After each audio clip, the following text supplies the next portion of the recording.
বন্ধুগণ, তুরস্ক থেকে ভাইরাল হওয়া এই ভিডিওটি বর্তমানে সোশ্যাল মিডিয়াতে ঝড় তুলেছে। ঝড়ের গতিতে ভাইরাল, পুরো মানুষ হতবাক এবং আশ্চর্য হচ্ছে ভিডিওটি দেখে। তুরস্ক থেকে এই ভিডিওটি 21 অক্টোবর 2024-এ ভাইরাল হয়। ভিডিওটিতে প্রথমত একজন ব্যক্তি তার মাথাতে কোরআনকে নিয়ে নেয় এবং পরে সেটিকে আবার লাথিও মারে। এমন হতভম্ব করার মতো দৃশ্য দেখে সকলেই আশ্চর্য হয়।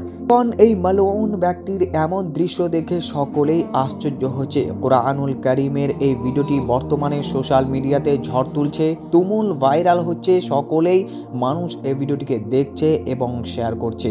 প্রিয় বন্ধুগণ, প্রথমত এই ব্যক্তি 21 অক্টোবর 2024-এ মাথায় কোরআনটিকে নেয় এবং সাথে সাথে সেটিকে পায়ে ফেলে তাকে লাথি মারার চেষ্টা করে।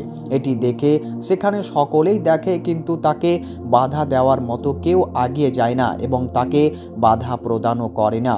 এবং পরে একজন বুজুর্গ ব্যক্তি অর্থাৎ বৃদ্ধ মানুষ তাকে বাধা দেওয়ার চেষ্টা করলে তাকে উল্টো সে কথা শোনায় এবং তার সাথে ঝগড়া করে। পরবর্তীতে একজন যুবক ব্যক্তি তাকে বাধা প্রদান করে এবং তার হাত থেকে কোরআনকে ছিনিয়ে নেয় এবং তার সাথে একটু ঝগড়া ঝামেলা করে। প্রিয় বন্ধুগণ, কোরআনুল কারীমের সাথে বেয়াদবি করার যে একটি আঞ্জাম সেটি আমরা এর আগেও অনেক দেখেছি। যারাই কোরআনুল কারীমকে বেয়াদবি করেছে তাদের পরিণতি কিন্তু আল্লাহ তাআলা তাকে ছাড় দিয়েছে, কিন্তু ছেড়ে দেয়নি, তাকে অনেকভাবে সাজা শুনিয়েছে। প্রিয় বন্ধুগণ, এই ভিডিওর ব্যাপারে আপনার কি মতামত আপনি অবশ্যই কমেন্ট বক্সে কমেন্ট করতে ভুলবেন না। ভিডিওটি আপনাকে যদি ভালো লাগে তাহলে লাইক করুন আর বন্ধুদেরকে ভিডিওটি বেশি বেশি শেয়ার করুন। এবং এই মালউন ব্যক্তির কোরআনকে অবমাননা করার কি সাজা হতে পারে আপনি অবশ্যই কমেন্ট বক্সে কমেন্ট করতে ভুলবেন না।